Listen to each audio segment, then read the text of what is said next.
noches y bienvenidos a un programa más de Perspectivas. Enrique, ¿cómo estás? Muy buenas noches. Hola Belén, ¿cómo estás? ¿Cómo están todos? ¿Qué semanita esta, eh? ¿Qué semana? Hijo, empezando ¿qué por semana? El partido de mediodía. Bueno, pero... de fútbol ya no hablemos. Ya no hablemos de fútbol. Ahora sí que ya ni a quién irle. Oye Belén, pero sobre todo una semana muy cargada de información por el asunto de Ayotzinapa, que sigue siendo un tema fundamental, por esta controversia política que hay entre el fiscal y el comisario de Policía de Guadalajara, entre Almaguer y Salvador Caro, en otrora compadres, ¿no? Muy buenos amigos. Exacto. Incluso se lo preguntamos aquí a Salvador Caro.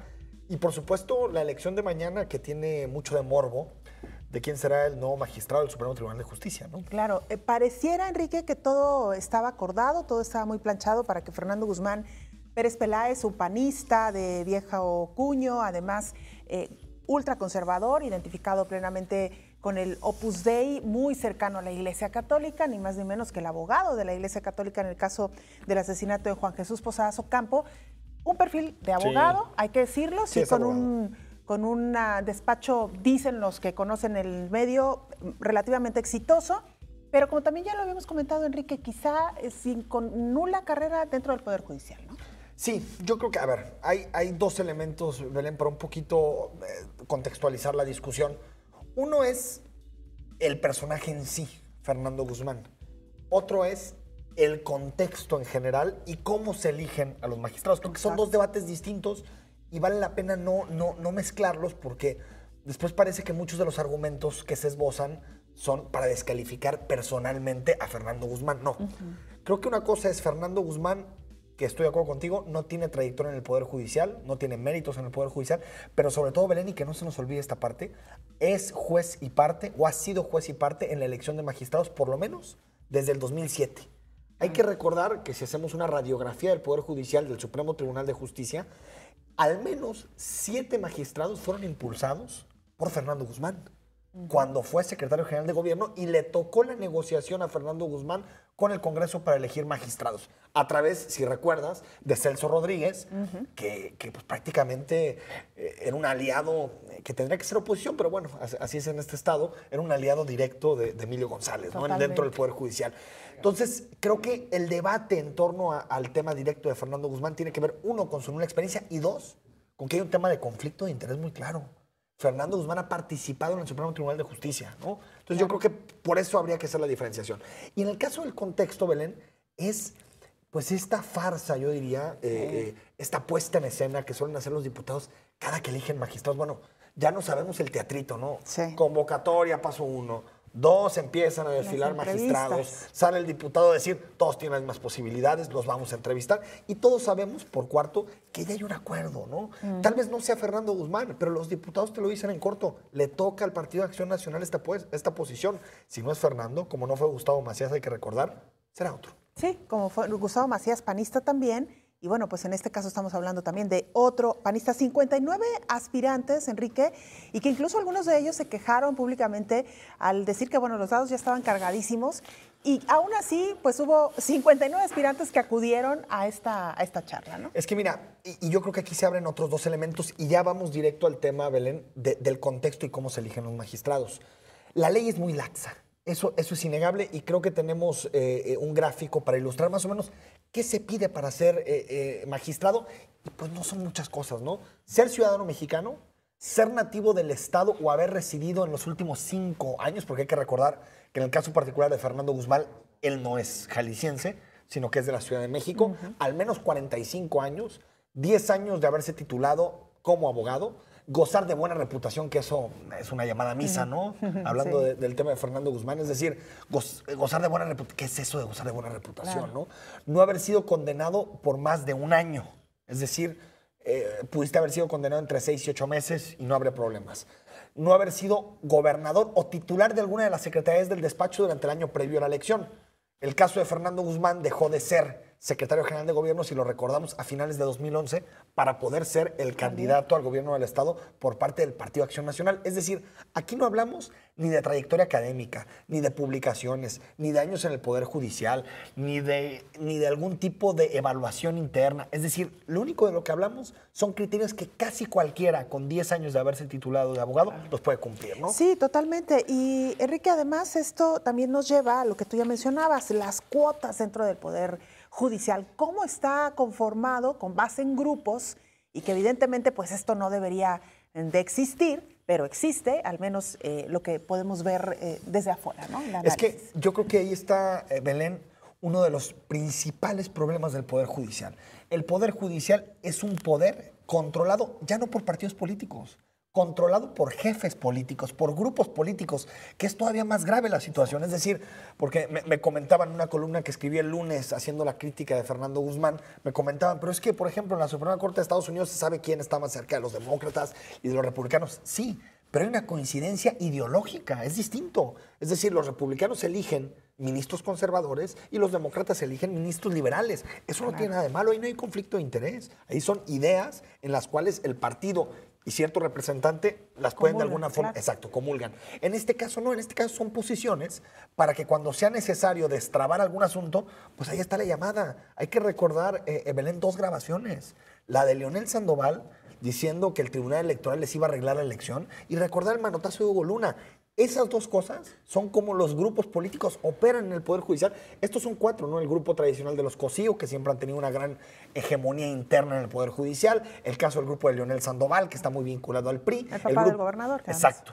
El grupo de la Universidad de Guadalajara y Arturo Zamora, que sigue siendo una parte fundamental, pero también Emilio González tiene magistrados afines a través de Fernando Guzmán en su momento. Es decir, creo que si no se endurecen los criterios para poder elegir magistrados, pues al final, Belén, lo que va a suceder es esto, que los políticos son los que dominan a los magistrados y cómo vamos a pedir imparcialidad de la justicia, que la justicia sea ciega, que no haya selectividad política a la hora de hacer resoluciones, si en realidad hay un control político sobre el Poder Judicial. Y que ya hay algunas iniciativas y algunas voces que se pronuncian, Enrique, incluso lo platicábamos aquí en algunos programas de Perspectivas, para que esta elección se saque del Congreso y se lleve directamente al Poder Judicial. Es un debate muy interesante porque es un debate que al menos tiene, yo te diría, unas 2 décadas en Jalisco, un debate de cómo se tendrán que elegir los magistrados para tener dos elementos que sean importantes. Uno, que se elijan buenos perfiles, pero sobre todo que existan contrapesos entre los poderes. Por eso lo elige el Poder Legislativo y no el Poder Judicial, supuestamente para que el Legislativo funja como contrapeso al Poder Judicial. Y aquí son unas de las ideas que han salido, ahí las tenemos también en los gráficos, una de las ideas que han salido, ¿no? La que conocemos, que se hace particularmente con los ministros de la Suprema Corte de Justicia, que es que el Ejecutivo envía una terna, en el caso de los ministros de la Suprema Corte, envía una terna al Senado y el Senado tiene una posibilidad de vetar y a la segunda que mande, si termina vetando a todos, el presidente elige directamente quién es el ministro, es decir, tiene 2 vetos y al tercero le toca al presidente de la República elegir directamente. Que el Poder Judicial decida, que eso es lo que siempre ha defendido quien estuvo sentado hace algunos días aquí, y lo platicamos con él, si lo recuerdas, Luis Carlos Vega Pámanes, que nos decía, es que los jueces deberíamos de elegir a los jueces y los magistrados deben de elegir al magistrado. Desde mi punto de vista, eso genera una serie de dinámicas internas que no son positivas, ¿no? Yo creo que sí tiene que haber esos contrapesos, porque aparte hay que recordar que a los jueces y a los magistrados nadie los elige popularmente, como en Estados Unidos, que si hay una elección de magistrados, sobre todo en los estados. En este caso, el Poder Judicial recibe su legitimidad del legislativo, que es el que sí elegimos directamente los ciudadanos. El Congreso con una ley más restrictiva, que es lo que hablábamos, que por lo menos desde mi punto de vista tendría que ser la trayectoria. Y también se ha hablado, y hay otros países que lo hacen, a través de un consejo autónomo, que está muy de moda esto, un consejo de ciudadanos, de organizaciones sociales, donde estén también representadas las universidades, los colegios de abogados, y que al final ellos propongan al Congreso y el Congreso termine palomeando. Estas son las formas. Tampoco se puede inventar el agua tibia, ¿no?, en este tipo de cosas. Y el asunto de fondo, Enrique, más allá de quién debería elegir a los magistrados, es los mecanismos que deberían de existir para no corromper esta elección, porque igual lo puedes sacar del Congreso y llevarlo al Supremo Tribunal, y igual ahí se puede hacer una serie de acuerdos, una serie de negociaciones, y la verdad es que cada vez los ciudadanos confiamos menos en la manera en que se están eligiendo a nuestros representantes o a gente que tendría que ser electa con base en su trayectoria, en su capacidad, porque estamos hablando del Poder Judicial, ni más ni menos, Ni más ¿no? ni menos. De los jueces, ni más ni menos. Y un poder, que lo hemos dicho muchas veces, muy opaco, un poder, pues yo le invito a alguien de nuestro auditorio a que se meta a buscar una resolución, una sentencia, para que veas lo que te cuesta encontrar ese tipo de sentencias a través, prácticamente, tienes que meter algoritmos para poder llegar a esas sentencias.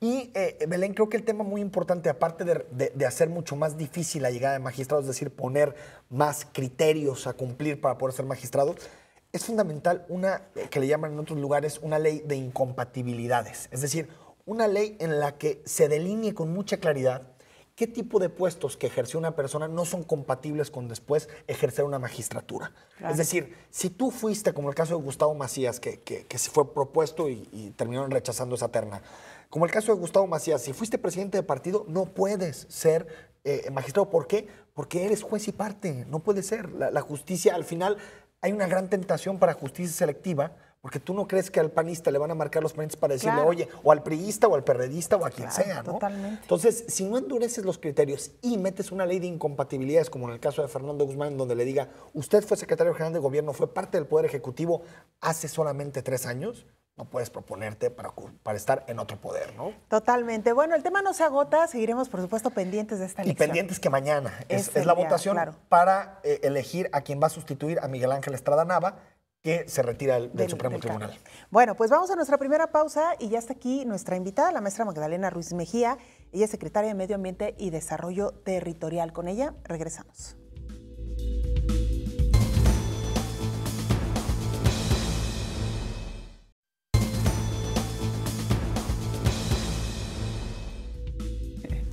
Estamos de regreso en Perspectivas. Gracias por acompañarnos, por seguir con nosotros. Ya está aquí en el estudio Magdalena Ruiz Mejía. Ella es secretaria del Medio Ambiente y Desarrollo Territorial. Vamos a escuchar algo de su trayectoria.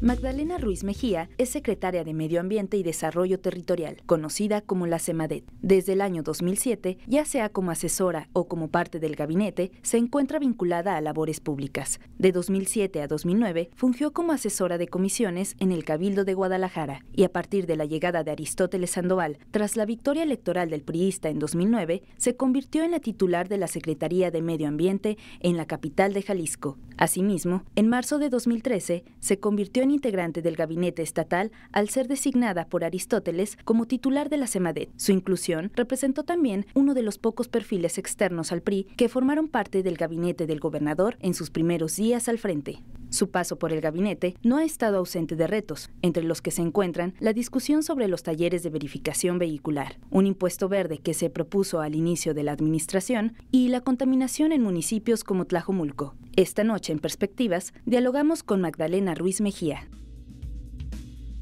Secretaria, buenas noches. Siempre es un gusto acompañarlos en otros medios de radio o escritos, pero ahora aquí en este programa, qué Muchas gusto, gracias. De veras. Muchas gracias, bienvenida. Secretaria, nos gustaría empezar con el tema de la contaminación. Es un tema, yo creo que ni siquiera local, nacional, ¿no? Que se está discutiendo. ¿Qué sucede en Jalisco? ¿Cómo estamos en esa materia? Y, por ejemplo, los anuncios que se han hecho en Tlajomulco. ¿Cuál es el diagnóstico que se ha hecho de Tlajomulco? Que nos hagas un panorama general del tema. Bien, nosotros desde el inicio de la administración recibimos una ciudad que está reconocida como una de las más contaminadas a nivel de lo nacional y latinoamericano. Estamos a segundos lugares en ozono en particulado. Y frente a obsolencias y ajustes históricos operativos del programa, sobre todo en los temas de calidad del aire, de monitoreo, de verificación vehicular y de políticas vinculantes. Nosotros tomamos el reto de frente y hicimos un ajuste muy fuerte al tema de movilidad, al tema visualizándolo a nivel de calidad del aire, y vinculándolo con otros temas, sobre todo de movilidad, de ciudad, de recuperación de espacio público, de educación. Al final, el tema rector siempre es calidad del aire, y lo que nos denostaron y lo que nos enseñaron los diagnósticos fue: la ciudad está contaminada. Los diagnósticos nos han arrojado que la contaminación está referida a el uso del automóvil privado. Estamos hablando de un parque vehicular de 1.900.000 vehículos. Casi los 2 millones, ¿verdad? Casi los 2 millones. Somos la ciudad una de las más motorizadas a nivel de lo nacional. El índice de motorización es más alto que el propio Distrito Federal. Tenemos un automóvil por 3 personas, cuando en el Distrito Federal y en el Valle de México hay un automóvil por 4 personas. También estos diagnósticos nos arrojaron, por primera vez la autoridad reconoce, y nosotros lo reconocimos, que hay una vinculación directa entre calidad del aire y salud pública. Claro. Hay ya todo arroja a que hay muertes prematuras relacionadas con mala calidad del aire y enfermedades, morbilidad y presencia de enfermedades crónicas a personas expuestas de manera permanente a la contaminación atmosférica. Claro. Estos temas de muerte prematura sí son serios. Si yo sumara a las muertes relacionadas con alcohol o relacionadas con el transporte público, no superan ni siquiera 1/3 de lo que está relacionado con el tema de calidad del aire. Estoy hablando de casi 600 personas que tienen muertes prematuras en el tema de calidad del aire, y entonces había que tomar el tema con muchísima seriedad. Nosotros desdoblamos después de estos diagnósticos, que fueron múltiples. Diagnosticamos nuestra red de monitoreo, diagnosticamos cómo se operativizaban proyectos como verificación vehicular o movilidades alternativas, y también diagnosticamos qué infraestructuras urbanas estaban funcionando o eran infuncionales. El gobierno hace una apuesta, por supuesto hay una secretaría de movilidad que no todos los estados la tienen, hay un instituto de movilidad y hay 3 grandes proyectos de movilidad en el estado, que son Línea 3, el Peribús y el Macrolibramiento, que estoy segura que sumadas a la reconfiguración y el rediseño de verificación vehicular, junto con la movilidad escolar, más concentrarnos en los sectores contaminantes diferenciados que tenemos en zona metropolitana de Guadalajara, van a sumar una política consistente y sustantiva en esta administración. Secretaria, ¿tienen plenamente identificado el problema, por lo que nos acaba de plantear?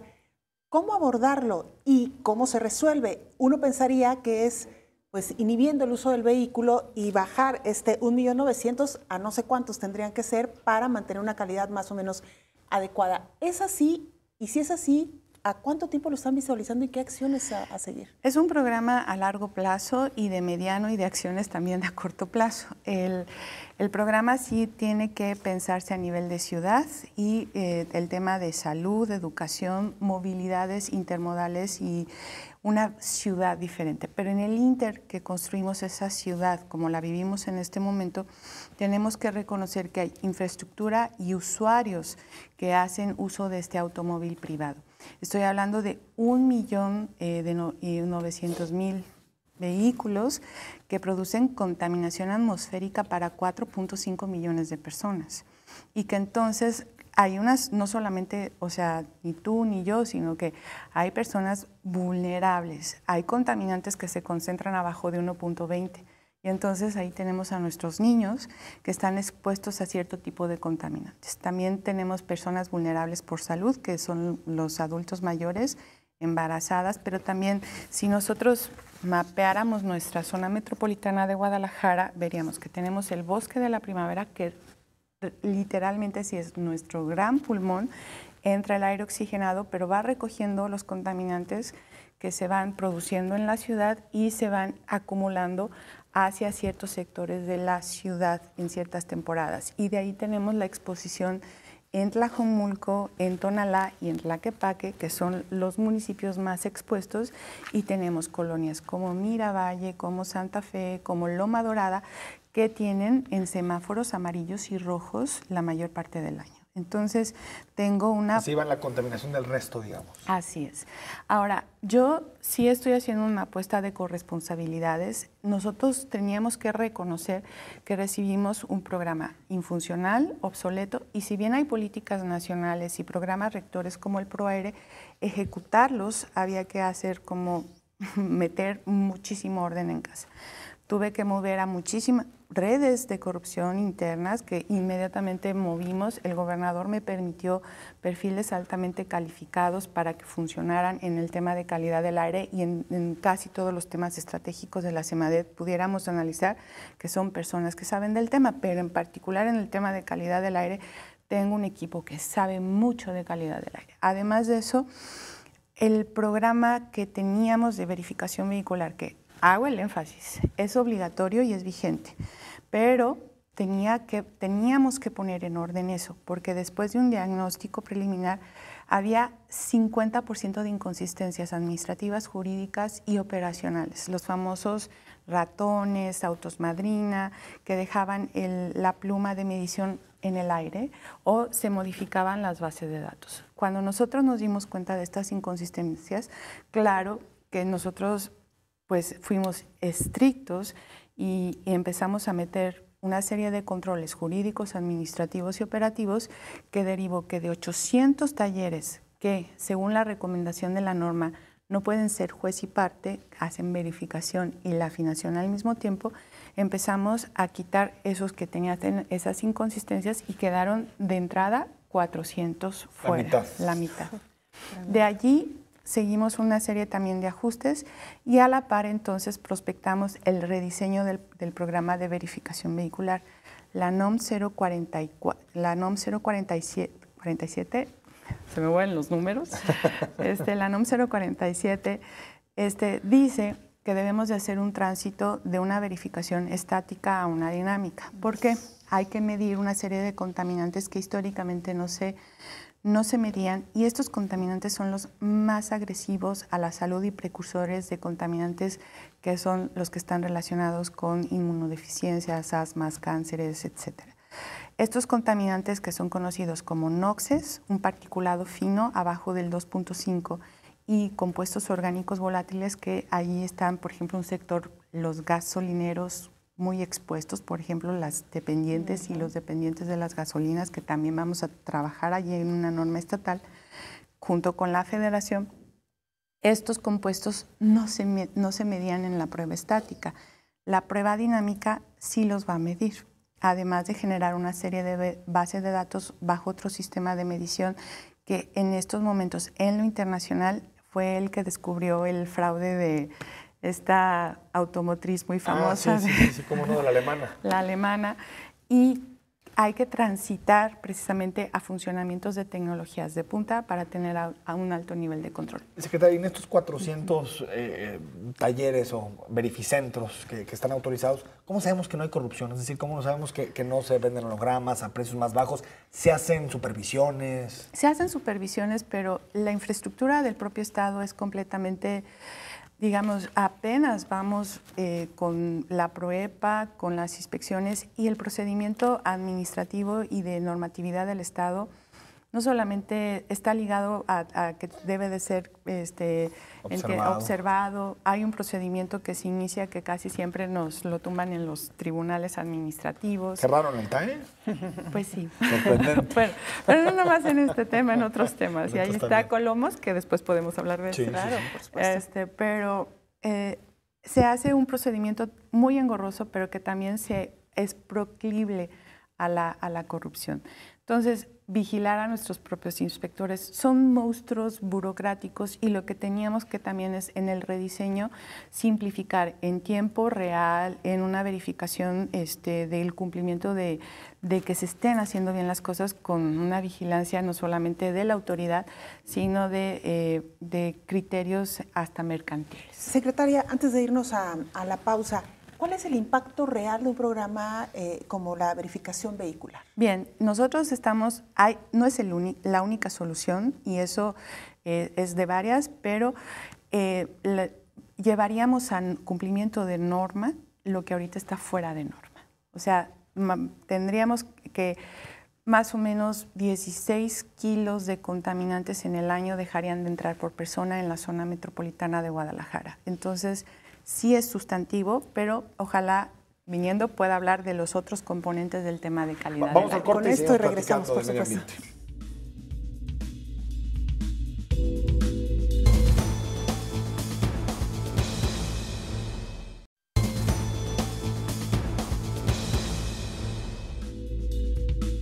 A principios de abril de este año, el municipio de Tlajomulco de Zúñiga fue declarado en precontingencia ambiental y el presidente municipal, Alberto Uribe Camacho, hizo un llamado al gobierno estatal para establecer una discusión mucho más seria para resolver este problema. Según datos del INEGI, en 2012 se registraron 2.902.432 vehículos de motor registrados en circulación en todo el estado de Jalisco. Y según cálculos de urbanistas, cada día se integran 400 coches a las vialidades de las ciudades de la zona metropolitana de Guadalajara. Y además se calcula que los automóviles son responsables del 73.5% de la polución del aire. ¿La zona metropolitana de Guadalajara necesita un Hoy no circula? ¿El programa de verificación vehicular actual es eficiente para solucionar el problema de contaminación? Estamos de regreso. Estamos de regreso en perspectivas. Estábamos hablando en el corte y una disculpa, pero sí, de algunos datos muy interesantes, Enrique. Nos decía ya la secretaria de Medio Ambiente que si el programa de verificación vehicular funcionara como tiene que funcionar, estarían ingresando 16 kilos de contaminante menos por persona al año. Yo le preguntaba que esto más o menos cómo se podía, digamos, hacer de una manera más sencilla o entendible para el ciudadano. Usted nos decía, son 300 gramos de contaminantes diarios los que respira una persona. Si el programa funcionara adecuadamente, esa cantidad se reduciría en aproximadamente un 20%. Un 20%, porque de todos modos vamos a tener la misma cantidad de automóviles. Claro. Lo que sigue es llevarlos a norma a que no sea tan agresivo a nivel de salud. De todos modos, el tema de verificación vehicular tiene que funcionar, es obligatorio, no existe y tenemos que reconocerlo en Jalisco. Es uno de los estados con menos cumplimiento en el tema de verificación vehicular de los que tienen zonas urbanas. El promedio va y lo llevamos a zona metropolitana hasta más de un 30%, ya si sumamos a toda la ciudad. Pero esa es la parte justo y era un diálogo que se me señalaba mucho justo los talleres y las cámaras y yo le decía, es que tenemos que poner primero orden para que estos procesos de inconsistencias, corrupción se acoten y ya después salir a fortalecer el programa que es vigente y que tenemos que ir a verificar. Pero no es el único, hay otros proyectos que vamos a fomentar y que ya llevamos mucho avance. Uno de ellos es que el diagnóstico nos arrojó que en promedio el 17% de los viajes que se hacen en zona metropolitana de Guadalajara son los papás. Los papás que movilizan o los papás que movilizamos. Porque o sea, entonces transportes escolares y todo eso ayuda mucho. Así es, estamos haciendo ya un pilotaje, llevamos más de un año trabajándolo con el Instituto Mario Molina. Ya tenemos un trabajo con movilidad, con educación, con escuelas privadas y públicas, donde se ha visto aforos, exposición a contaminantes, un diagnóstico muy bien sustentado y tomando el know-how, la experiencia y el aprendizaje que ha tenido el Distrito Federal, vamos a transitar por un semestre de pilotajes y después por una obligatoriedad de transición. Es decir, vamos a ir viendo cómo esta movilidad escolar se va haciendo obligatorio, pero también con etapas. También tenemos claro cuáles son los sectores contaminantes de fuentes fijas municipales y estatales, que son los que generan estos compuestos orgánicos volátiles, hollines negros, carbones negros o estos contaminantes tan diferenciados que son agresivos para la salud. Me voy a detener, por ejemplo, en el sector ladrillero. De las 2.500 ladrilleras que se encuentran en el estado, 1.500 se encuentran en la zona metropolitana de Guadalajara. Tlajomulco, ¿no? Tlajomulco, Tonalá y Zapopan son nuestros municipios que producen los ladrillos, sobre todo de cocción en estos hornos, que utilizan entonces combustibles que no son nada, o sea, su combustión genera dioxinas y este famoso hollín negro que está relacionado directamente incluso con cáncer. El tema del control del sector ladrillero también lo llevamos trabajado, tenemos un año y medio también trabajándolo y quien lo ejecuta al fin y al cabo son los municipios y allí los alcaldes. Trabajamos con la administración pasada, sobre todo en el municipio de Zapopan, siempre invitamos en estos procesos de diagnósticos a los demás municipios y volvemos a reconfigurar este proyecto con las nuevas administraciones municipales. Secretaria, me queda clarísimo que hay distintas aristas para entrarle a este tema, pero hay dos elementos que me gustaría recuperar. Uno, el debate sobre el hoy no circula, que entiendo que tú no estás a favor de la regulación, lo has dicho, Y segundo, este impuesto verde del que se habló a los autos, del que se habló en un principio de la administración, pero que se dejó después en el camino y ya no se volvió a colocar sobre la mesa. ¿Qué nos puede decir de estos dos temas? Todos los estudiamos, todos los hemos estudiado con muchísima seriedad y el poner a la mesa. El Hoy No Circula fue una solución que el Distrito Federal pone en la zona urbana del Valle de México hace 30 años. 30 años. De los procesos de evaluación, Mario Molina dice que es un proyecto que, como dice la abuela, es de mucho ruido y pocas nueces, o ha salido a veces hasta contraproducente, y espero que Tania Müller no me diga algo al respecto. La cultura del Distrito Federal, del centro, ha funcionado alrededor de este proyecto, pero ¿qué podemos decir? Tenemos que poner en orden el tema de verificación vehicular, tenemos que llevarlo a su máxima eficiencia, movilidad escolar, hay que reforestar la ciudad con criterios de salud ecosistémica y salud ambiental. Hay que ver cómo funcionan ya nuestra línea 3, el peribús, el macrobús, los ordenamientos de estos sectores contaminantes de fuentes fijas, y vamos entonces viendo medidas a largo plazo como Hoy No Circula, pero que hay otro tipo de inflexiones que han funcionado en otros países. Por ejemplo, estos impuestos tasados, según tú vas acercándote a los lugares más céntricos, como peajes, o también donde hay una relación de placa pico, es decir, se deja de circular una placa en las horas pico. Okay. Y además se hacen tómbolas, y entonces evitas lo que pasó, que compras otro auto. Claro.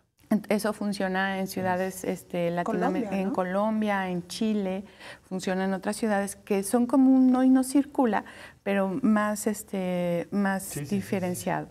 También tenemos un parque vehicular muy avejentado, vamos a vía subsidio, y allí vamos a hablar precisamente con el Fondo Ambiental. Ya no hablamos del impuesto verde porque es muy complicado.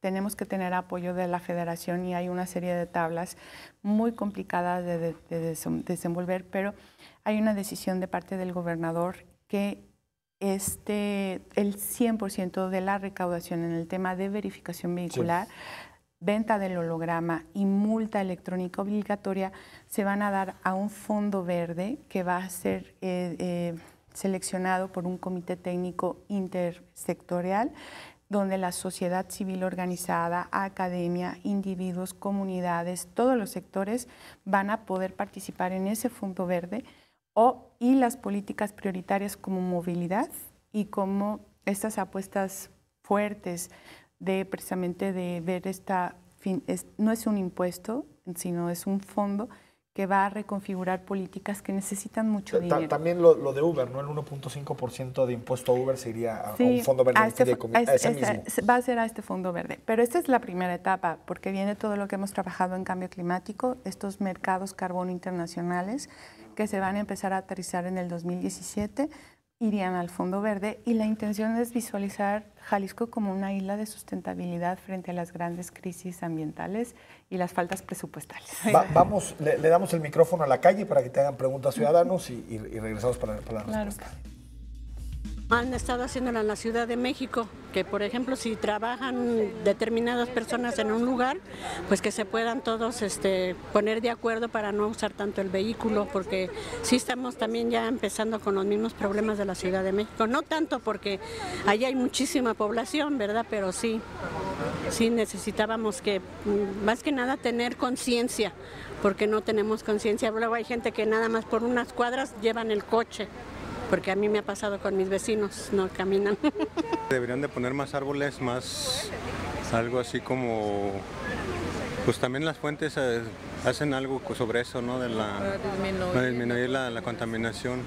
Pienso que el agua, fuentes, árboles, más vegetación, menos camiones, porque yo pienso que los camiones son los que más contaminan.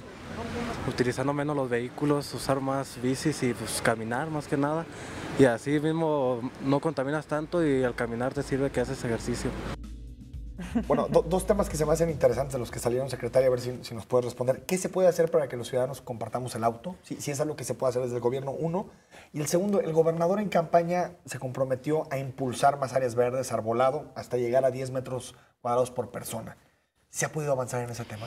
Es un tema muy apasionante. El tema, yo creo que las apuestas también queda el ajuste al sentido de realidad. El gobernador es un gobernador pionero en esta agenda ambiental, no solamente a nivel de voluntad y de capacidad política la ha posicionado, y literalmente soy la envidia del resto de muchos secretarios de medio ambiente a nivel de lo nacional, porque puedo tener una interlocución real con el que va dictando la política en el Estado.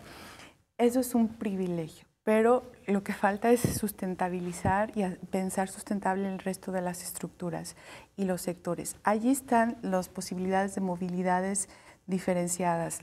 Por ejemplo, los sectores productivos se pueden organizar en este tipo de movilidades, y el proyecto de movilidad escolar lo podemos trasladar a las empresas, sí, los podemos trasladar a las universidades, porque sabemos y hay empresas que ya se empiezan a mover de esta manera. Hay universidades que ya se empiezan a mover. Incentivos, ¿no? Y que el incentivo, más cerca, el incentivo va a venir del Fondo Verde. El Fondo Verde no solamente va a ser para las políticas públicas del Estado, sino también para comunidades, instituciones, empresarios que se quieran empezar a sustentabilizar. Esa es una. Otra, el tema del arbolado. El tema del arbolado no solamente es en cuestiones de imagen pública, es meter el bosque hacia adentro de la ciudad, implica la posibilidad de hacer frente con mucha resiliencia a fenómenos de cambio climático, cambios drásticos de temperatura. Entonces, sí hay que pensarlo con criterios técnicos bien sustentados, ya decía, ecosistémicos y de salud pública,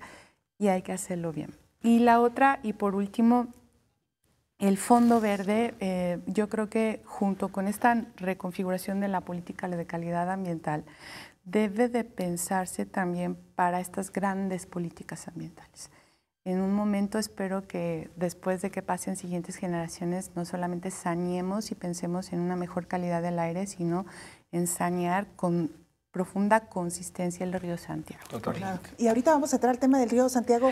Secretaria, nada más antes preguntarle, en agosto de 2014 la dependencia a su cargo pidió 43 condiciones ambientales para la construcción de la línea 3 del tren ligero.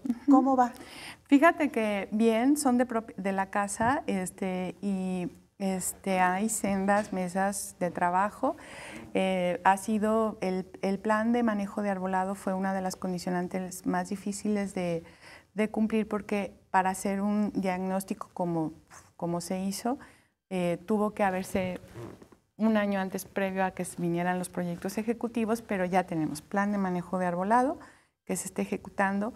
Hay una serie de condicionantes, por ejemplo, esta parte de hidrológica para la tuneladora es significativa para que el proyecto esté bien sustentado, lo trabajamos mucho. In situ, todo el tiempo invitamos a los ciudadanos a que hagan denuncias si hay polvo, si hay ruido en demasía, si salen el manejo de contenedores sin coberturas y otro tipo de cosas. Y hay un pasivo ambiental que tenía la zona metropolitana de Guadalajara que se va a recuperar bajo una condicionante de este dictamen, que es el Oyanco. Era un banco de material en el municipio de Tlaquepaque y va a ser una recuperación de espacio público de 10 hectáreas en el municipio. Entonces, ahora, esto de reverdecer la ciudad... Déjanos ir al corte, secretaria, y volvemos para que termines tu respuesta. Sí. Y leemos los tweets, que hay muchos. Sí, claro.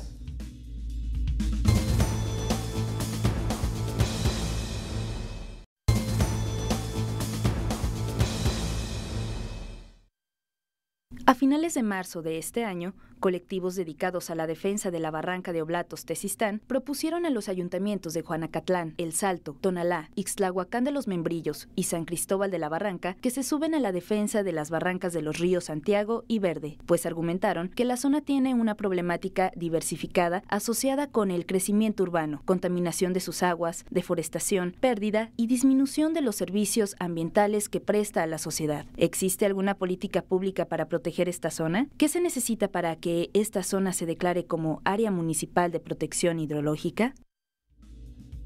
Secretaria, nos está platicando de las 43 condiciones que pusieron para el tema de la línea 3 del tren ligero. Y ahí te corté. No te preocupes, hacemos como grandes, de estas 43 destaco, el tema del manejo del arbolado, el tema del manejo de los residuos de la construcción, sobre todo los escombros que vayan a salir, y el tema del cumplimiento sobre todo lo geohidrológico, que son como las grandes rubros. En el tema del arbolado hemos estado trabajando, allí se cedió que SEMADET tuviera una vigilancia directa en la ejecución de este plan. En el tema de todos los escombros de la línea 3 más todo lo que se saque de la tuneladora van a ir a recuperar literalmente un hoyanco, un banco de material que va a ser un área pública de 10 hectáreas en una de las zonas vulnerables socioambientales ¿En dónde está esto? Tlaquepaque.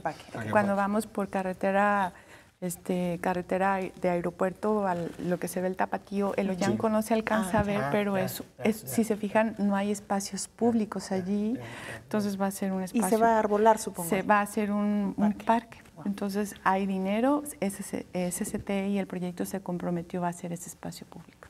Entonces, en general, ahí está. Muy bien. Secretaria, tenemos más preguntas y comentarios de nuestro auditorio. Vamos a escucharlas y a verlas. Se necesita pues que pongan un reglamento en lo de los vehículos, que como en México, un tiempo circula uno y otro tiempo otro carro.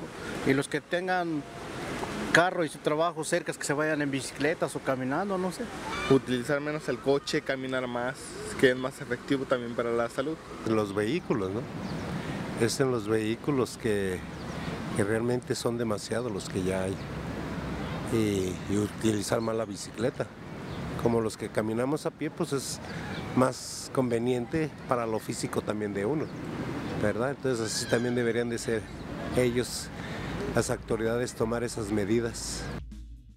Interesante, Belén, sí, la responsabilidad también individual en este problema de la contaminación, ¿no? Porque pero al final no pensamos, solo decirlo, ¿no? Sí. Hacerlo. No, por supuesto, pero me impresionó porque de pronto la gente dice, el tráfico está tremendo, ¿no? Como si no todos fuéramos parte del tráfico, claro, ¿no? Si dejamos es. Nuestro coche, pues hay menos tráfico Claro, al final, ¿no? y los ciudadanos siempre con este sentido común muy claro, pero la verdad es que también los ciudadanos hemos dejado de hacer mucho de lo que nos corresponde a nosotros, ¿no? Menos uso del automóvil, caminar hasta para más, la tienda usar nos la vamos, ¿verdad? Claro, tremendo. En coche. Pues es una ciudad pensada alrededor del automóvil, una economía donde está justo el tema de calidad de vida en detrimento, no es un criterio que rija el tema del resto de la toma de decisiones, pero ya lo está haciendo. La política de bienestar es justamente recuperar la calidad de vida. Pero bueno, destacaría el automóvil somos conscientes que se usa, pero hay que hacerlo con responsabilidad y es un uso particular. Esto no tiene un carácter recaudatorio y mucho menos impositivo porque es una obligación pensar en los demás para el tema de calidad del aire. Entonces, al Estado le toca regular esta posición y al final los ciudadanos, sobre todo los jaliscienses, tenemos que tener esta cultura de la verificación vehicular que espero que después se sume a la cultura del ahorro del agua, de la energía, de la separación y del bajo consumo de producción de residuos, o sea, de bajar, no producir 1 kilo de residuos separados, sino producir 600 gramos, no producir residuos o hacernos muy responsables. Hay que hablar de ciudadanías ambientales y va un paquete completo, ¿no? Y por último, bueno, también poniéndolo a la mesa, de estas culturas o ciudadanías ambientales, el Estado pues nos toca y en este momento en este rol regular, pero hay que hacerlo bien. Y de allí que entremos a Congreso del Estado con esta iniciativa y vigilemos un proceso que está ligado de manera nacional a la corrupción. O sea, si nos vamos al Valle de México, la crisis que está viviendo ahorita el Valle de México es una serie de infuncionalidades que si bien ha trascendido y cada vez hay más aprendizajes, pero de repente por cuestiones de corrupción, la decisión de Suprema Corte que tenía un fundamento jurídico adecuado hace que 500,700,000 vehículos entraran nuevamente a la circulación cuando antes de golpe no estaban circulando con esta lógica del holograma doble cero. Sí, un error de la Suprema Corte. Sí, entonces, si bien estaba fundamentado jurídicamente, no se tomó en cuenta que se verifica en un 85%, pero funciona en un 60% y ese margen es precisamente las inconsistencias del proyecto. Y eso es lo que vamos a evitar aquí en el Estado. ha habido presiones, pero también es que haya un alto nivel de transparencia y control. Hay que recuperar el Estado y la autoridad. Cuando hagamos bien las cosas, estoy segura que va a haber los resultados, y la ciudadanía, sé que va a haber resistencias, pero... Dejamos salir a algunos de los comentarios, secretaria, que nos hacen a través de Twitter. Nos dice Bad Wolf 307, sí, pero nadie hace nada, siguen en la ignorancia, y los ciclistas muriendo atropellados. Más bien hay que multar a las empresas que contaminan y se salen con las suyas. ¿Se ha multado a empresas? Sí, por supuesto. Nosotros tenemos diferentes operativos. ProEPA es una ProEPA activa. Tendríamos que comunicar más esto, pero tenemos permanentemente vigilancia en las fuentes fijas, sobre todo en estos polígonos de fragilidad ambiental relacionados con el río Santiago. También hay trabajo.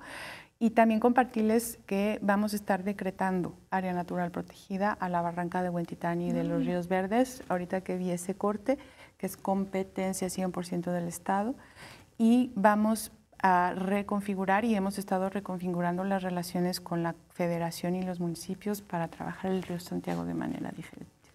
Nos dice H. Héctor Eduardos, hay obligación de los propietarios de autos por afinar y verificar, pero nadie ha reparado en los costos y salarios. Víctor Rosas nos dice, buenas noches, favor de preguntarle a Magdalena Ruiz, ¿qué hará con el tema de escombros de construcción? 2 almacenes de tierras y materiales de reventa para construcción son temas propios y no regulados. Además, las cementeras que están ubicadas por periférico en San Juan de Ocotán y San Juan de Ocotán Zapopan generan gran contaminación. Y preguntar por qué no da audiencia, yo la he buscado por 3 años y nada. Bueno, son muchas cosas. ¿Cómo cree? Hay puertas abiertas en la Secretaría, sería cuestión de ver qué pasa, ha pasado ahí, y claro, con muchísimo gusto. Y las cementeras y lo que plantea. Es un gran proyecto. La Semadet ha hecho una apuesta también a los residuos de manejo especial, y en el tema de escombros es un trabajo que hemos hecho con la CEMIC, con la Cámara de la Industria de la Construcción, y con el ITESO. Tenemos una NAE en Congreso del Estado, está en la Comisión de Medio Ambiente, está siendo revisada para regular el tema de escombros, y ya tenemos sitios de disposición en el tema de escombros autorizados por los ayuntamientos próximos a empezar a trabajar. Y nos dice el mismo televidente, por más bajo el precio de una afinación, si la hace el propietario, es de 1,000 pesos anuales, subió el costo 20%. Los costos son costos mercantiles. Lo que nosotros vamos a estar regulando es el tema del costo del holograma y el tema del costo de la multa. Lo demás lo pone el taller. Y si vamos a tener topes. Ahora, por eso estamos diferenciando ya en el nuevo programa, la verificación se va a hacer diferenciada a la afinación. Okay.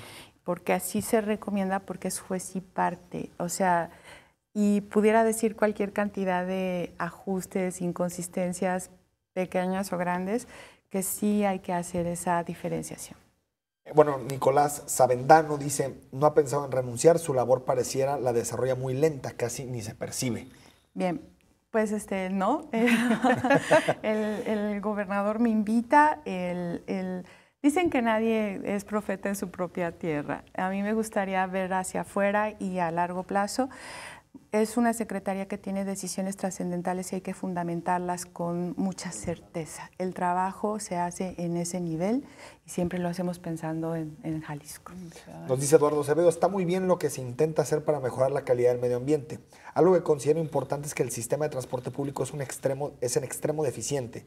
Si realmente funcionara de buena manera no habría tanto vehículo en las calles, que la accesibilidad de rutas fuera más eficiente, incluso, por ejemplo, que la gente pague con material reciclado los servicios como agua, transporte, electricidad. Ojalá haya un cambio de chip en la sociedad que se falta y tienen realmente que reeducar, dice, ¿no? Falta reeducar. Totalmente de acuerdo. ¿Tenemos más? Ya. Son todos los comentarios. Son todos los comentarios. Secretaria, pues nos estamos prácticamente despidiendo. Muy brevemente, ¿para cuándo se decretan áreas naturales protegidas Barranca de Huentitán y Río Verde? La meta es este año. Tenemos consolidar el Colomos, Montaña de Vallarta, el Barranca de Huentitán y el cinturón verde alrededor de toda la cuenca del lago de Chapala son las áreas naturales protegidas 2016. ¿Y los Colomos? ¿Qué nos faltó? Colomos. Nos quedan 20 segundos.